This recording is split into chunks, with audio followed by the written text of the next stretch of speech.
Welcome to the Zachrilege Cast podcast, YouTube video interview program that features me talking to some of the best and brightest in the atheist / secular / awesome community.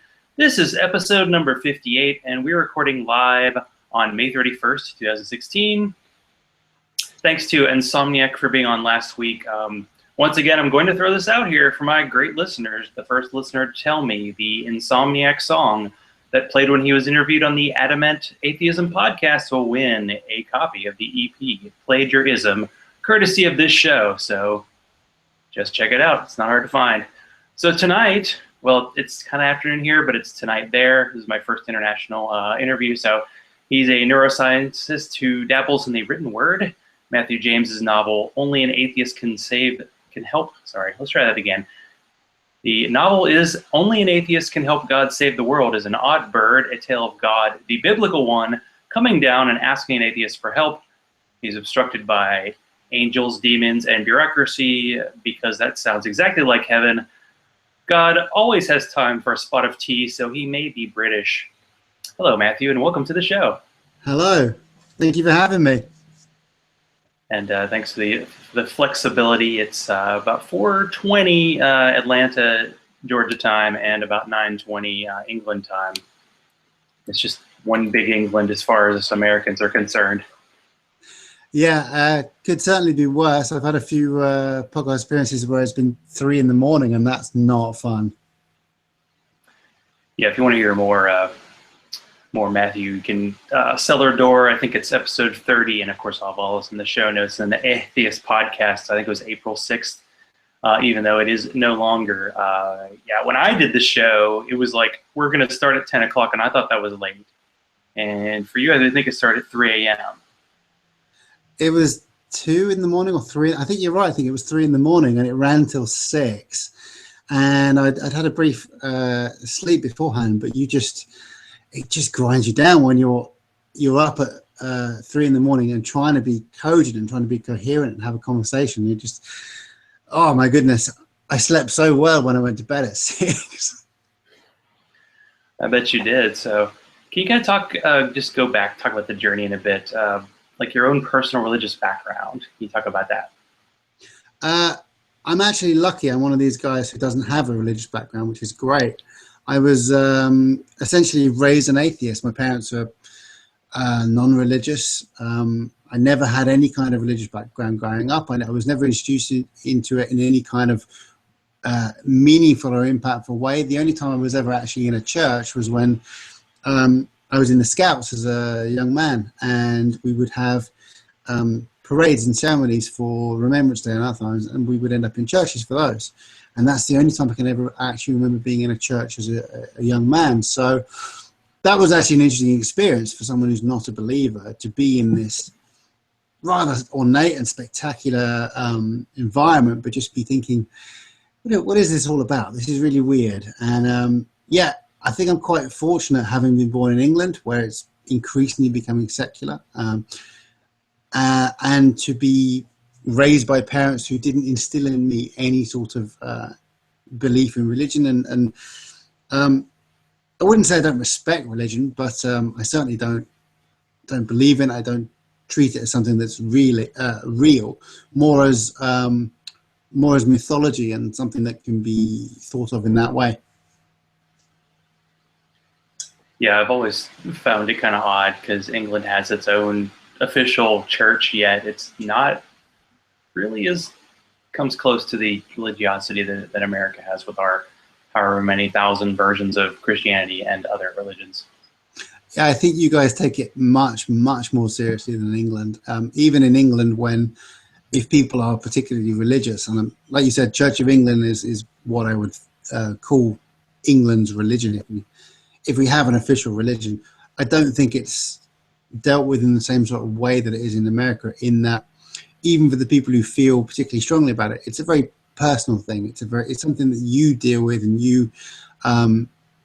that you have your own relationship with it, rather than needing to tell everyone about it, rather than needing to proselytize and actually go out and make a big deal about it. It's much more low key, and that's something I can appreciate about C of E. Well, it's nice to have you low key. guys around, you know? Yeah, it is. So can you talk about your education? I think this might be my first PhD interview about kind of the journey to getting there. Like, where's your dissertation, and then kind of the struggle, you know, once you get out of the education, finding the right fit for you, like finding a job that fits all that you know. Well, I'm not entirely sure I've even found that job yet. I'm still on that search. Yeah, so I went to Cardiff University. I did a degree in neuroscience, and after that, I decided to stay in academia for some strange reason, and I completed a PhD in neurobiology. So that was a long and hard struggle, not particularly fun, although it obviously had its upsides. Then in 2010, my wife and I moved to Halifax, Nova Scotia. So we actually lived in Canada for 4 years, which was lovely. Really lovely place to live. Incredibly friendly people, really warm and welcoming. And Halifax is, I think, the closest you can get to England without actually being England. It's kind of a very British place on the coast there. Highest number of pubs, I think, in Canada per square mile, which suits Brits quite nicely. Yeah, and then in 2014 we moved back to England, and we currently live in the southeast of England. But as you said, I've had trouble finding work back in my field. It's pretty tough right now in the south of England. The one upside to it is that I've managed to finish another novel, which was a definite plus, and it gave me the chance to actually launch my book and actually self-publish it, get it to the point where I was comfortable with it, actually releasing it into the world. And there are some really good online programs now where you can actually release your book. You can self-publish it through these platforms, and it actually can go to all the places people might want to be able to read it. So it goes to, you can release it through Amazon, but then you can also release it through Smashwords, and they are a really good platform for getting it to everywhere else. Like, they deal with all the other outlets where people might want to buy an ebook. So Barnes and Noble and Nook and all the other different, the Apple Store and various other places. So that's definitely an upside in that I was able to get the book out there, and then through Twitter start publicizing it and trying to get people to pay attention to it and actually give it a chance, start to build up a reader base, people who actually read it, who give you some reviews, and then you can use the reviews to hopefully then persuade more people to read it.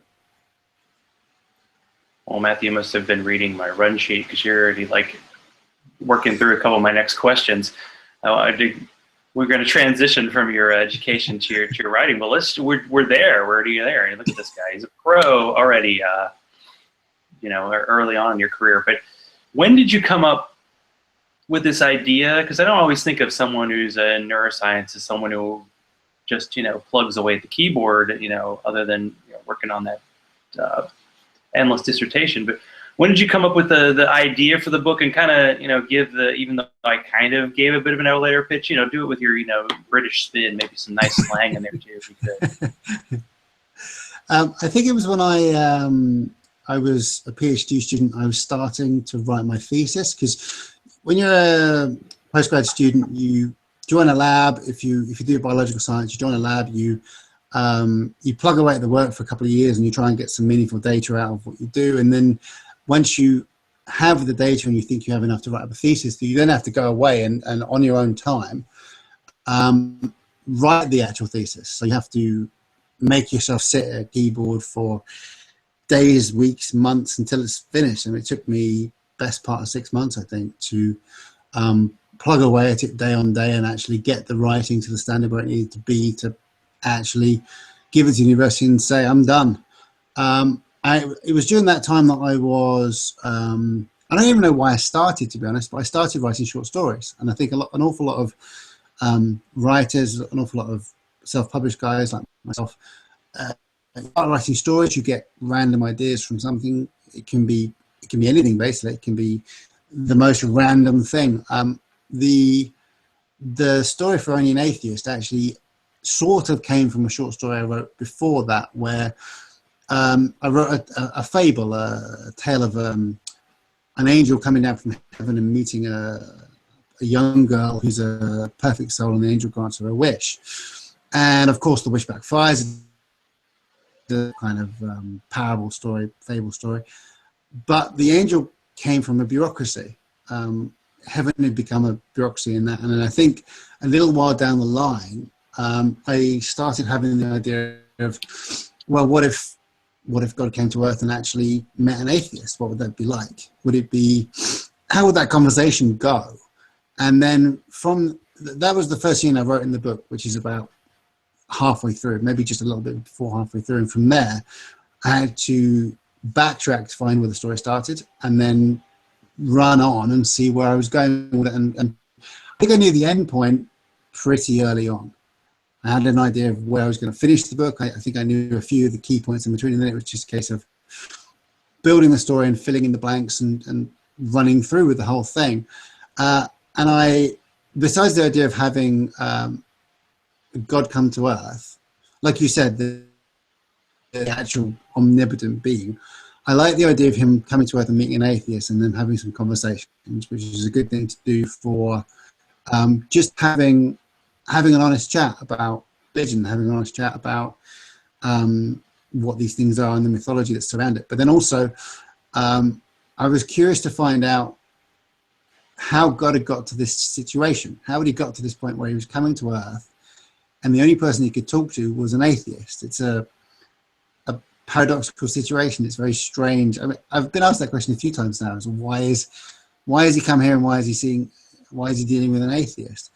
And so once I backtracked the story, having it start from the point where he's become so entrenched in this bureaucracy that heaven has become, because of course the guy from the Bible, the God of the Bible, the Old Testament, is wrathful and nasty. So how did he go from that perspective where he's in charge to where he is now, and what is it about where he is now that is preventing him from actually resolving the terrible mess that we are making of our planet?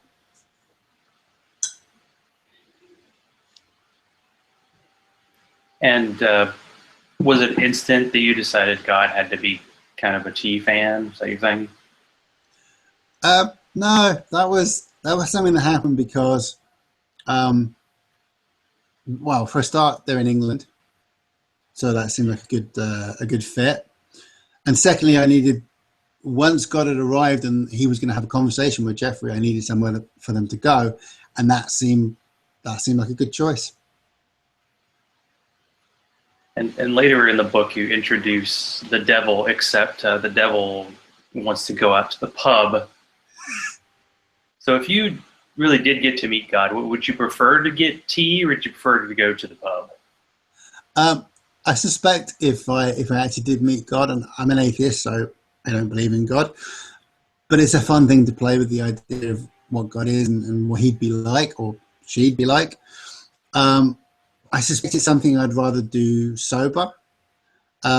You're actually right. It's an interesting contrast in the book that when he meets God, he has to be sober and he wants to deal with the situation. But when he meets the devil, he goes and gets absolutely blotto drunk, which is an interesting contrast. I think I would want to be sober. I'd want to sit in a sedate room and try and assess the situation and see what exactly the hell is going on. Yeah, it almost seems like God's trying to figure out too, and I think it adds to the way the story is built. The fact that God comes down and is kind of powerless. How are you able to kind of unfold that and say, okay, how do I give God this kind of challenge, and how do I work around it? You mean the fact that he actually can't do anything? Yeah, he comes down and he basically can't just broadcast to everybody in a way that everybody can understand at the same time. He has to actually work through a kind of lower level government employee. Well, it was just too much fun, I think, is the thing. Like the idea that this omnipotent being has allowed himself to get into a situation where he can't actually do anything is hilarious. And the fact that he has to, at the beginning of the book, go begging to the Committee of Angels, who are all the people who used to be his biggest fans, and now their principal mission is to control him and stop him from ravaging any of his wells. I mean, in the Old Testament, you have floods and plagues and famines and all sorts of nasty things that he does to people. So they're trying to stop him from doing these horrendous things. And as a consequence of that, he is himself trying to behave. He's trying to keep himself in check, and he's trying not to lose his temper, because he's actually genuinely scared of the consequences of what he'll do. But yeah, bringing him to Earth and then making the situation so that the only person who can help him, like you said, is a low-level bureaucrat who is also an atheist. It just seems too inherently funny to not run with it and see where it goes. Having God powerless, there's something about that situation that really appeals to me. Maybe it's my sadistic streak, and I just like the idea that he comes here and he's not able to do anything without seeking the help of mere mortals. I find the whole thing just too funny to not see where it goes. Well, I guess you often have that question if you're talking to religious people, like if God is all powerful, why can't he make sure kids don't get sick and that kind of thing? And in this book, you kind of explain how that happens. Plus, you're able to kind of say, well, this is how God transitioned from the Old Testament God to the New Testament God, which to outsiders seems like totally different characters with totally different motivations, but to make it into one cohesive thing, I mean, it's almost like they were novelists. You know, you're like, oh, we got to make this work somehow. You know, you had to make it work as well. Exactly. All that power and no ability to actually get anything done. Well, what was, in writing it, was it, you said you kind of had an end in mind. Was it hard to just get to a finished first draft? Because I was, as someone who's done a couple manuscripts, you don't go from A to B all the time. Sometimes you have to bounce around and then you change things. But how long, what was the process like, I guess, getting through that first draft?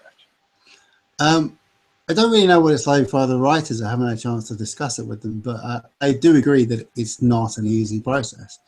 And I think part of it, when you start, if you're like me, you start writing short stories, you just get used to the craft of writing. You get used to laying your thoughts on paper and moving a story from one point to another. And I definitely found that I wrote a lot of crap. I did. I've got loads of stuff on my hard drive that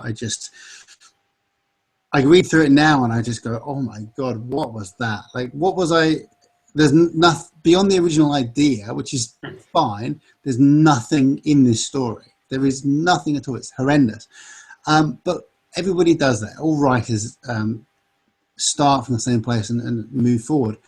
I was actually quite fortunate in one respect, because when I was living in Canada, I had an 18-month posting for one laboratory, at the end of which I was able to claim a reasonable employment insurance income after that. So there was a scheme in Canada where you pay into the scheme, the employment insurance scheme, and then at the end of it, if you are made unemployed through no fault of your own, you get paid out. You get 40%, I think it is, of your salary. So it's far better than the UK, where you have job seekers allowance, which is pitiful. I mean, it's nothing.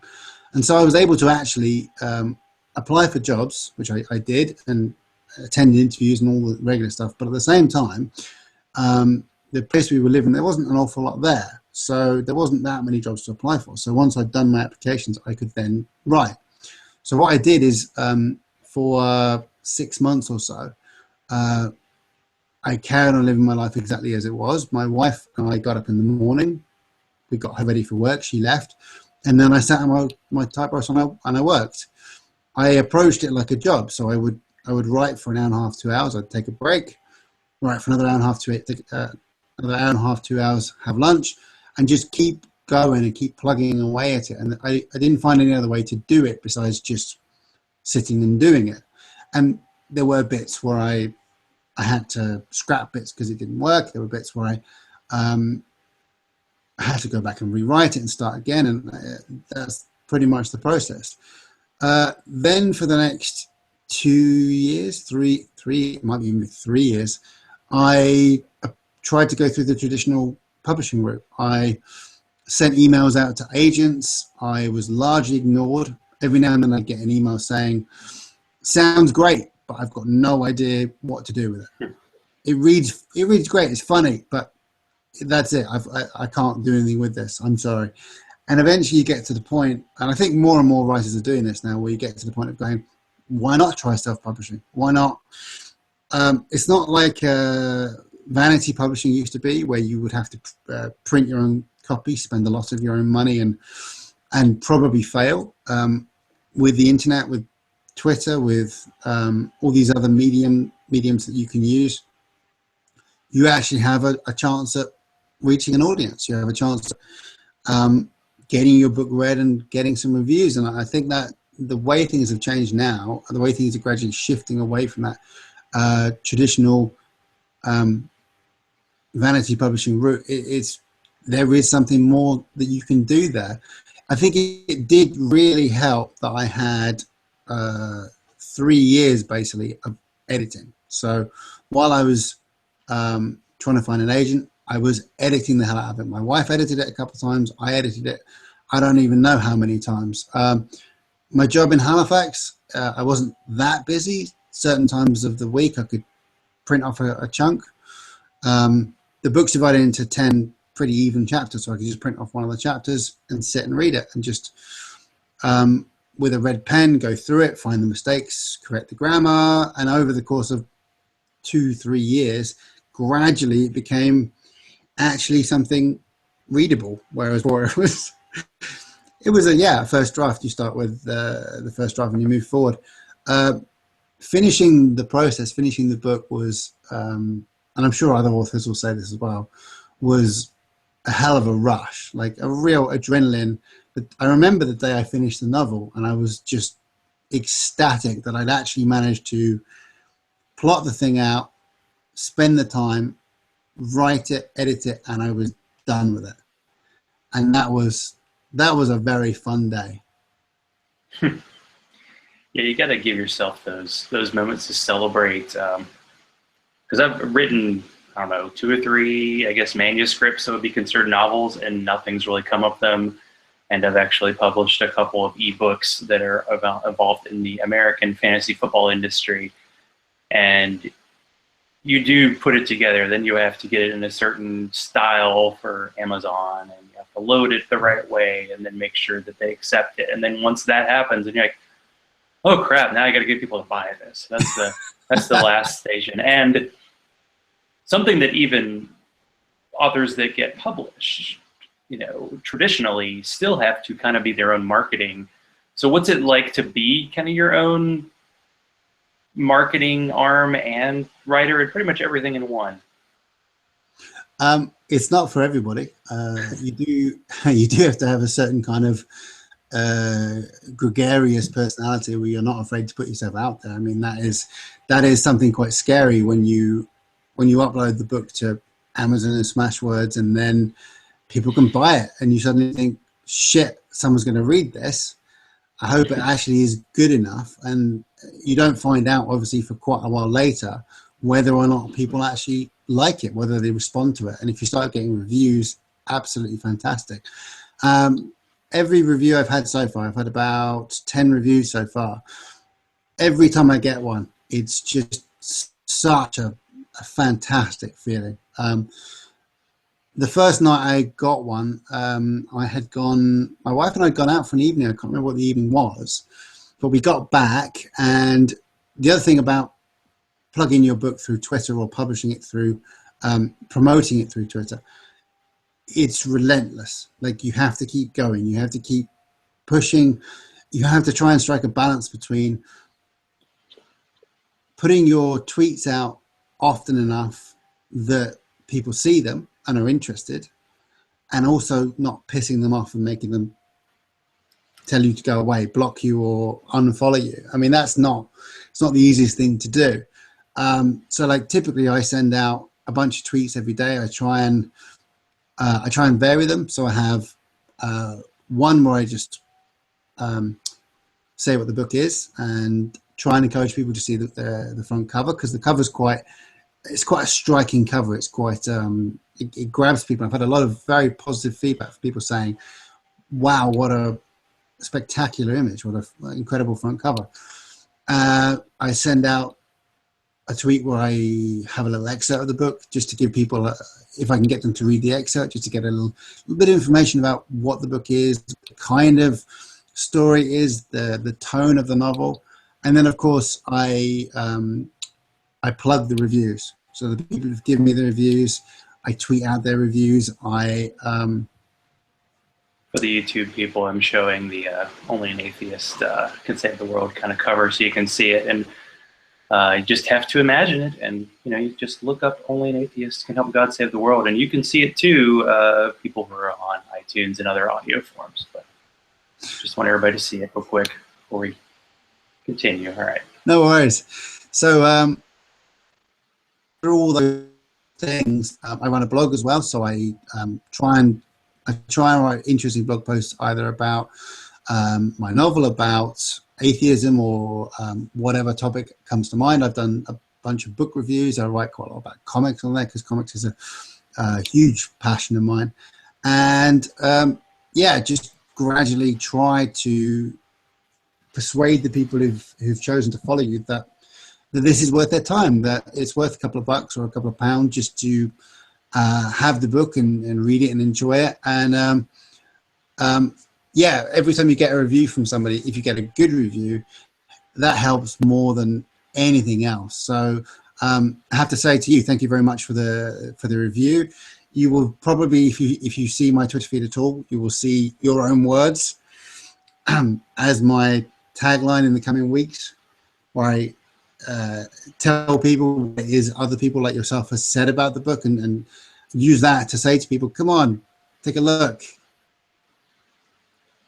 Well, for almost all the interviews I've done so far, it's people who do podcasts. So people are definitely in the mode of self-promotion. So really one of the main thrusts I'm trying to do with this show is to promote other people and to just see, hey, there's other voices out here. And so maybe one or two other people I've talked to have actually published. Usually it's just blogs, but they've published a book. So it's impressive. And yeah, you got to keep going. And you may think you're pushing it, but it's like, oh, this is the 5th time I've put this out here today. But then that's the one time somebody sees it, because that's how social media works, especially Twitter. It's just a running tab of thoughts and stuff. And then the one that catches your eye, it may have gone out 3 or 4 times before, but then the time you see it, you're like, oh, okay. And then you spread it out and it goes around the world, which is very nice. Yeah, when you see a rolling Twitter feed of a few thousand people, it just, like you said, it just keeps ticking down, and you have the briefest moment to try and catch someone's attention, like you said. So things like a very catchy cover can be very useful, but you can also find that people, if they see it too many times, they get annoyed with it. They get fed up with what you're doing, and they'll tell you to leave it out. And I certainly don't blame them for that. The trick with advertising, if you talk to anyone who works in advertising, is subtlety. If you can be subtle and still reach people, then that's the trick. You're doing really well. But finding the balance to that is not easy. Well, this is the critical question. Will there be a sequel? There will definitely be a sequel. I promised myself there wouldn't be a sequel. And then I got sick. And I seem to have very good ideas when I'm running a fever. No idea why. But I've had a few of them during that time, lying in bed, sweating. And I have these ideas, and I'm like, oh, I have to do this. And as I said, I've been in another period of unemployment, so I've had time to write. I finished a second, completely unrelated novel, science fiction novel. And I've started the sequel to An Atheist. So this is called Jesus Returns, Here He Comes Again. And the setup for the story is is at least in the beginning quite similar to the setup for an atheist, whereby Jesus wants to come to earth and help us to stop destroying our planet. And it's the same thing with the last novel, where I'm just having so much fun writing it. I write it, I read it, I enjoy it, and I think if I enjoy it, I think other people will probably enjoy it. I'm about halfway through. I just need to write it, and it's driving me crazy because I really want to finish it. I find it very easy to read. Very easy to read and very easy to write. So it's not going to take much to get it finished. I just haven't had the time. Now that I've started this, I will be starting this new job tomorrow. I actually think I'll have more time because I'm going to be doing less hours than I was doing in my last job, and I shouldn't have to spend as much time job searching and applying. So I really, really want to get this finished when I can.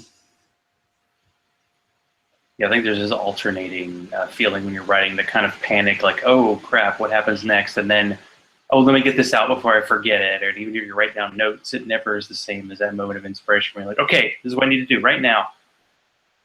And then you run through them in time and you're like, oh, look what happened to the day. Yeah, that does happen. Yeah, we all do that. We all lie in bed thinking, this is a great idea. I'll remember. You wake up the next day and you're just gone, completely gone. I think a lot of writers keep notepads by their beds to just try and wake up enough to get the idea down, and then you hope that you'll come back to tomorrow and know what that scrawl meant. I don't even I'm so modern, I don't even handwrite anything anymore. I just use my phone, and I have documents on Google Docs that I use, and I put down notes there, and hopefully I remember where they are. That's the only problem that happens for me. But so if your book, eventually becomes bestseller and then, becomes a movie, who would you like to play God? I had a few people mention that the front cover looks a bit like there's a comedy in the UK. I think it's a BBC comedy called One Foot in the Grave. I think people have mentioned that the cover looks a bit like the lead guy from that. I think his name's Richard Wilson, I think. I don't even know if he's still alive. He was quite old when the series was filming, and that was a while ago. So he would be quite a good choice for that particular character. I can't think of anybody else off the top of my head, but it would have to be somebody fairly advanced in years, fairly curmudgeonly, who can pull off that sort of utterly fed up, really fed up with the universe sort of thing, and fed up with the angels. I'll have to have a think about that and see if I can think of anybody else. So you need to get like Ricky Gervais to do old man makeup or something, because he could produce this as a BBC show, and then it becomes a US show, and you get the double royalties that way. So it's all good, because I don't know what it's interesting, because in your book you mentioned that the angels are real fans of American reality TV. Although I suppose you have your versions here because we steal all our shows from you, so we have no ideas. But it's funny that type of show I could see that. Yeah. It's one of those bits when you're writing it, you don't even know where the idea comes from. You're writing a section, and suddenly you stumble into this idea that the angels are incredibly vain and narcissistic creatures who love American reality TV shows, and you write it down and you just go, that is perfect. That idea there, if you can repeat that idea, that sort of random thing, as many times through the book as you can, it's just a little gag, but I found that sort of idea to be really, really funny. The idea that God can't choose on the flight, so he has to get a flight to Earth. He's not allowed to just teleport. And on the flight, he can't pick something to watch on the TV because there's just so much choice that he can't make a decision. And I love that idea that I would definitely say we've gotten to that point with TV today where there are so many channels. I have no idea how you make a decision about what to watch. It's, like I said, it's gotten to the point where choice seems to be the purpose. Not actually watching TV, just having as much choice as you want is the purpose of all this nonsense. And it doesn't do anything. It doesn't get you anywhere. It's just ridiculous. And I think the Brits really have it figured out when it comes to TV shows, because I'm glad I mentioned Ricky Gervais before, because The Office is a perfect example. The British version of The Office was 2 6-episode seasons, and I think there might have been 30-minute shows, followed by a 2-hour Christmas special. That's a BBC thing. That's the Christmas special finale. So it was like 13 hours maybe of TV total. And in the US, it became like 7 seasons of 23 episodes. And only, I think, people who saw the American version, I only saw a few episodes because they were copying, doing exactly like what the British was, and it was like, come on, it's not the same. But I like shows like that. Like, I'm a big fan of show Luther, and sometimes it's 4 episodes or 2 episodes, and that's your season. Like 6 is a long one.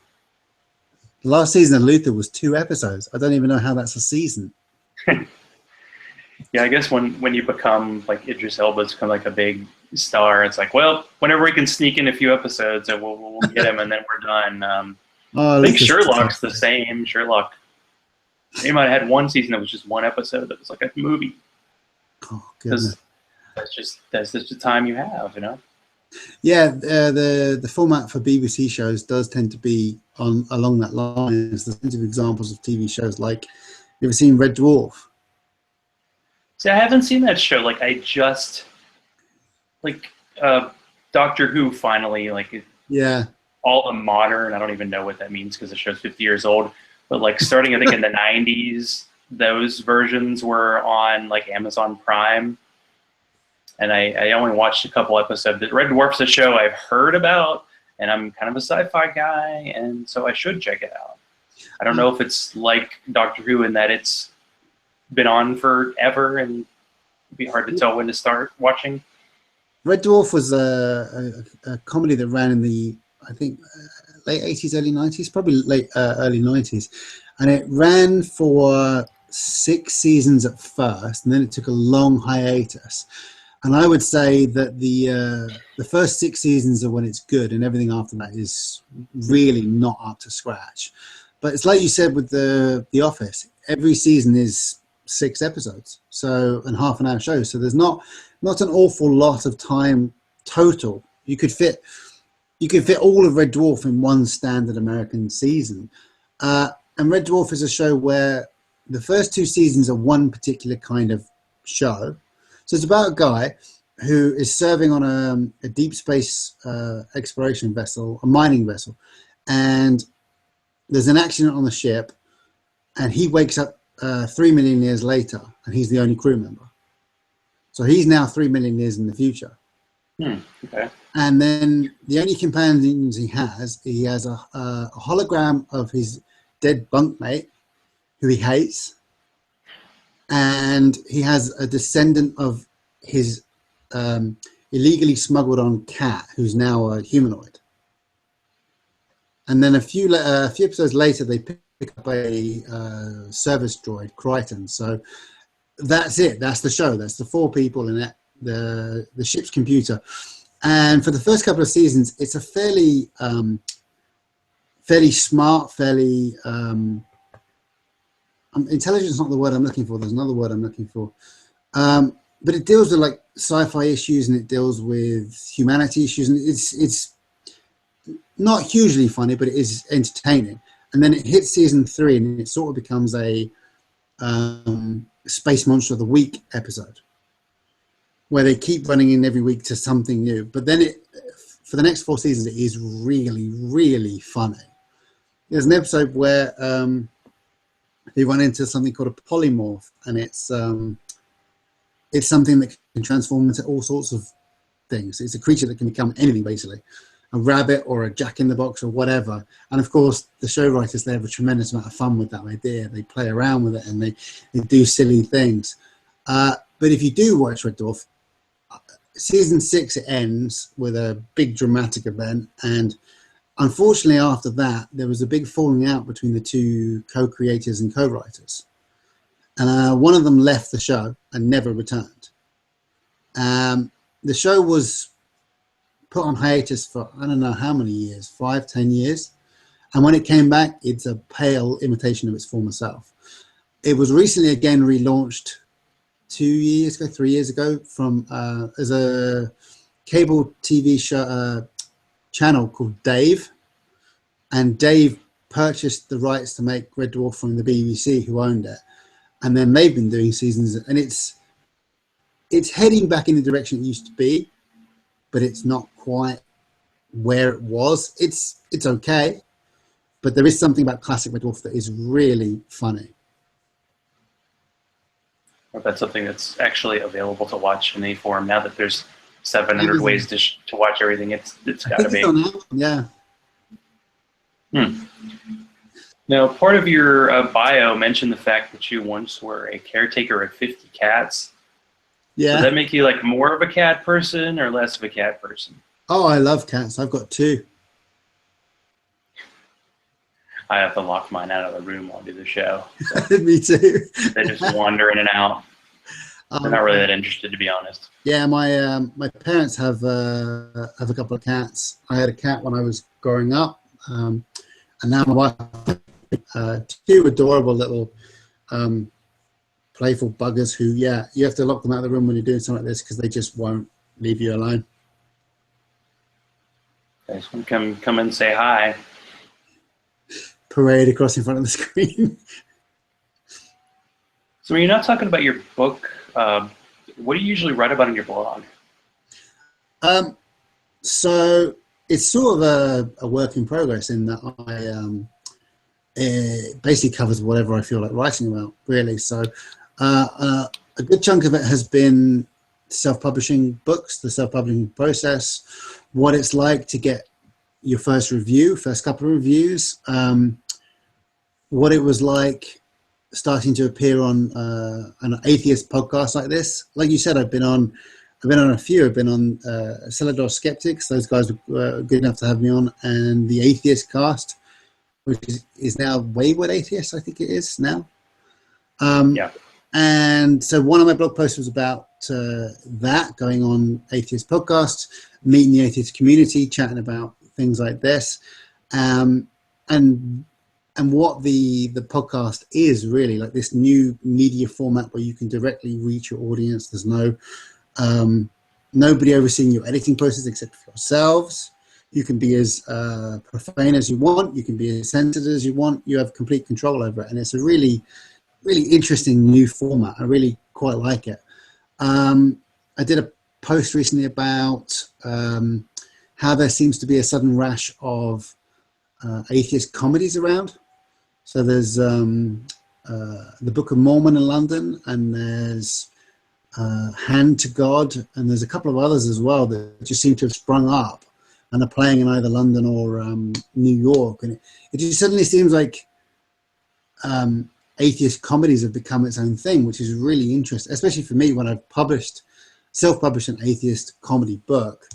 I do book reviews, often non-fiction books. I've got a really strong interest in politics. So I've reviewed books like Owen Jones' The Establishment. He's a writer for newspapers here who's done a book about politics. Laurie Penny's Unspeakable Things. It's another non-fiction book. And then sometimes I write a movie review if I feel like we recently saw Captain America 3, and I wrote a review on there and put it up because why not? Well, what do you think about this kind of explosion of comic book movies? Like, I feel like in the 90s they were trying to do them and they just would always turn out bad and cheesy, but now they can do kind of anything they want CGI wise. So does it live up? Because a lot of these stories have been told a long time ago, but getting to see them on this big screen has to be pretty cool after just having it on the page, right? Well, I was talking about this with my family yesterday. We went to see my mum and my dad and my wife and I went to see The Jungle Book, which is a really remarkable movie. Like, it's a really good film, very well done, very well told, and I thoroughly enjoyed it. But while we were standing in the foyer waiting to go in, there we could see a Teenage Mutant Ninja Turtles movie playing in one screen. We could see adverts for Absolutely Fabulous, the movie, which is a comedy from the 90s. We could see a poster for Ghostbusters, one for Jason Bourne that's coming back.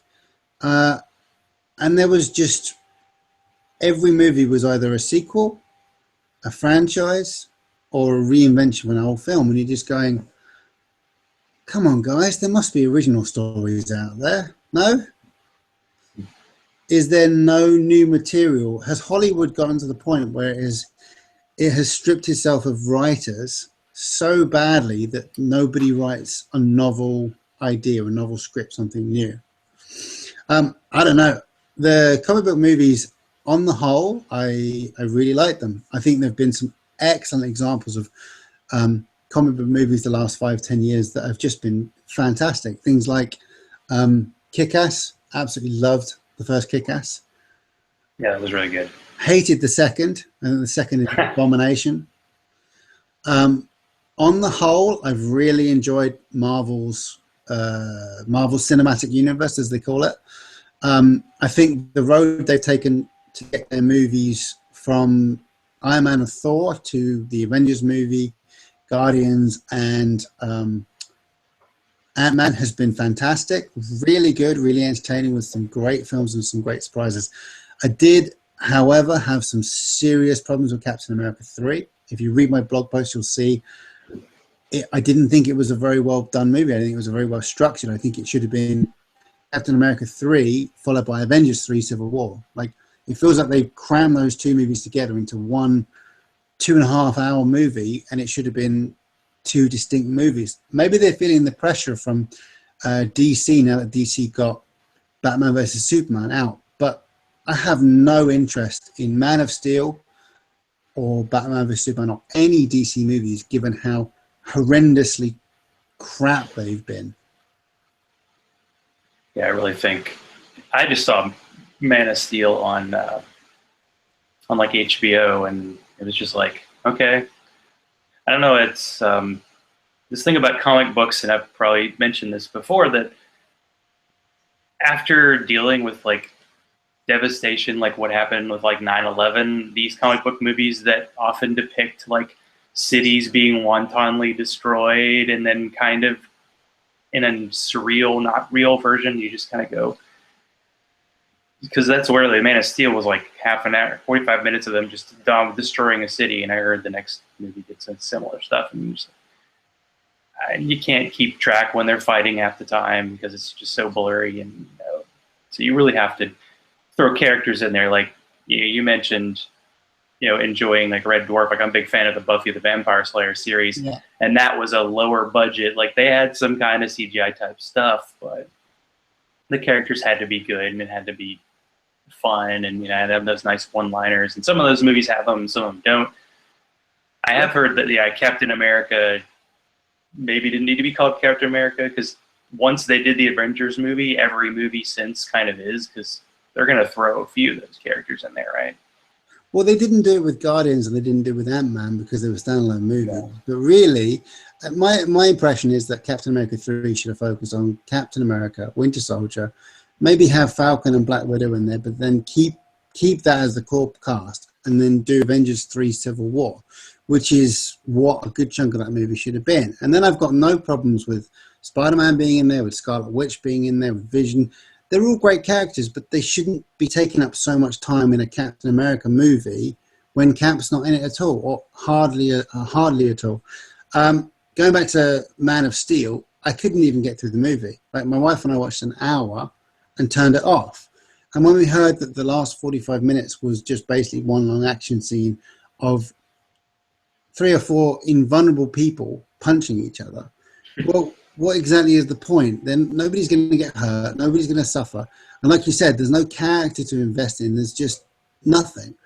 I was not interested in Batman vs Superman whatsoever. I saw a very good review where somebody had said that Batman vs Superman was 2 hours and 45 minutes of a grown man bashing dolls together.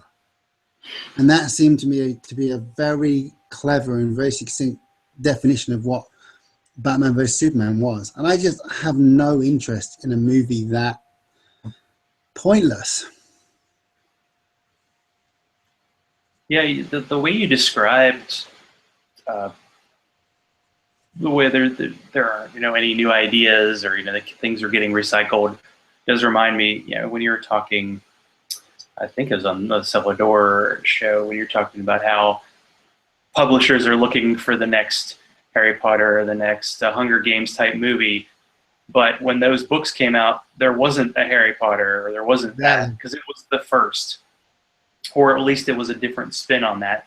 Because, man, there are so many thousands and thousands of books about vampires out there now, and you really have to try hard to find something different. I mean, I think was it Twilight, and then Twilight was just a take on vampire stories by a Mormon, and then someone made fan fiction out of it, which turned into 50 Shades of Grey, and it's just like, where did this come from, and which one catches on? And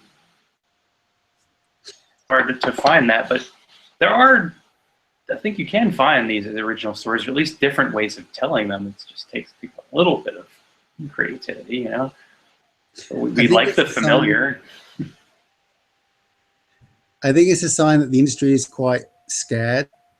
I'm not entirely sure what they're scared of. They're scared of taking risks with things. They're worried about, there's more money to be made in just making a sequel to something and keeping a franchise going than there is in risking on a new property, on a new, on introducing people to new characters. You can just reboot things from the 80s and 90s. I mean, we've had so many of the same things come up again and again in the last 5-10 years that were properties of my childhood. And the first time it comes up, you're like, wow, that's so cool. And then it keeps going for 10, 15 more years, and you're just like, come on, guys, move on. Like, there must be new and interesting stories to be told on the big screen, but they're not willing to risk the money involved. I think the big Hollywood studios are all feeling the pressure of Netflix and Amazon, and the big publishing houses are all feeling the pressure of the self-publishers and all that stuff. And there is so much change coming in all of these industries in the next 10, 15 years, change that they will resist until they can't. They're just so scared about what's going to happen. Well, I mean, like, Netflix kind of changed the industry when they decided to just throw things out there. Like, here's your entire season of a show, because it used to be, if you watch a season of American TV and it's 23 episodes spread out over a year, almost, like 9 months, and you had to see it when it came out, or you didn't get another chance. It was very rarely rerun. And now it's, okay, it's all out. And actually Netflix is doing like British shows, shorter seasons, so you can get through it in a hurry. 12 episodes is a long season. So that's a smart move. But before we call it a day, I got to ask, because you're a big politician guy, or you're into politics. As someone in England, do you often look at the U.S. and do you get kind of scared at the way things are going here? Or you just, is it like American politics is just a reality show that the Brits like? No, it definitely is scary. It really is scary. My wife and I are big fans of The Daily Show, The Nightly Show, and Last Week Tonight. So we keep relatively up to date with the goings on in the US political environment. And I think there's a certain amount of truth in the idea that the world watches American politics. I think America is such a big cultural influence for exports, including movies and TVs, and just culture in general, that a lot of people pay attention to it in a way that you don't to other political ongoings. And then you get someone like Trump, and you just go, oh my God, this is where we've gotten to. I've read, like I said, for my blog, I've read a whole bunch of political books in the last year, books that I would have read anyway, but books that I because I was running a blog, I went, oh, you know what, I'm going to start reviewing these books and see how I on with them. And there was one that I read a little while ago called The Triumph of the Political Class by Peter Oborn. And it's an incredible book, absolutely remarkable, that just details how a lot of the things that people say about politics, like politicians are all the same and they're all in it for the money and they're all out for themselves. The guy absolutely lays out why these things are true. He doesn't say, oh no, this is nonsense, politicians aren't all the same. He goes through many examples and cases where you go, Oh my gosh, it looks like we made it almost an entire hour without having Google Plus issue when Matthew was trying to sign on initially. He struggled. He had to reboot and use a different computer. So we were kind of wondering, as this is my first international broadcast, that we might have a dropout. Looks like Matthew dropped out. So we'll give it a few minutes and see if he shows up. I'll just throw out a couple of shows that I've been listening to. I actually asked a bunch of my friends on Facebook who are of atheist and not the atheist stripes who threw some new podcast ideas in my way for stuff I can listen to. But I just almost finished No Religion Required this week. It is a really good episode.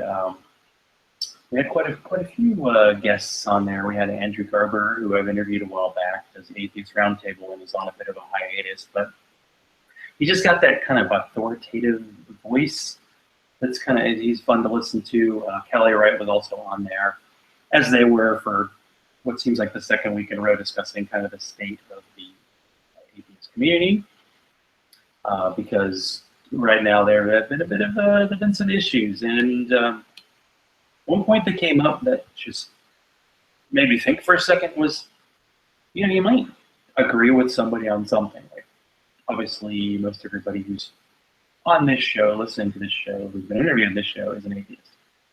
That doesn't necessarily mean we get along about everything. And sometimes you just have to kind of move on from people. Just like I've moved on from some podcasts that I listened to religiously, for want of a better word, and had to move on. So the arguments that are going on about whether people are just in it for the money, jokes that were said to people, the whole let's throw out some acronyms to make people look bad like SJW, and what does that mean, and how closely do we have to look into what people do, and the word Sarah Moorhead situation where someone came in and stole money from people. We have to be adults. We're in this kind of small community. We're enjoying each other's time, and sometimes we're not going to get along, and sometimes that's okay. And you know, the reason we're all coming up, I'm not going to be there, but a lot of people are there. I'm glad that there's going to be an opportunity to listen to that stuff later. And Jessica Cradle, who does social media for Dogma Debate or whatever secular thing they're called, I'll come up with a better name for that. We'll be on next week to talk about that, so it'll be fun. So let me send him a message and see if he's going to be there.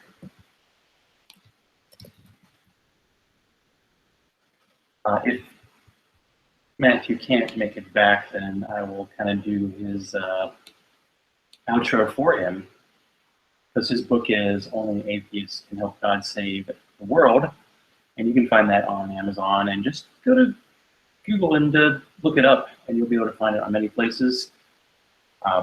If you go to Only an Atheist, the number 1, that's how you'll find them on Twitter.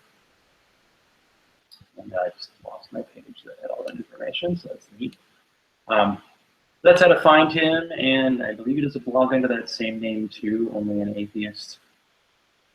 So give that a shot, and as I always do, I will have all of these links available on the show notes. So if you want to support this show, you can go to patreon.com/Zachrilege, Zachrilege. Actually, I can spell that better when I have been drinking at 4:30, so I have not this time. Sorry. Everybody expects that. Zachrilege. So go to Patreon, support the show, help me out. There are going to be special bonuses that the Bobby, Hugh, and Coyote, my 3 patrons at the moment, are going to get. I'm going to get them some of that Insomniac music, and if they're interested in this book, I'll make sure they get a copy as well. So if you want to reach me, you can follow me on Twitter, like my Zachrilege Cast page on Facebook, and send all hate mail, love mail, whatever you want to send mail to zachrilege.cast@gmail.com.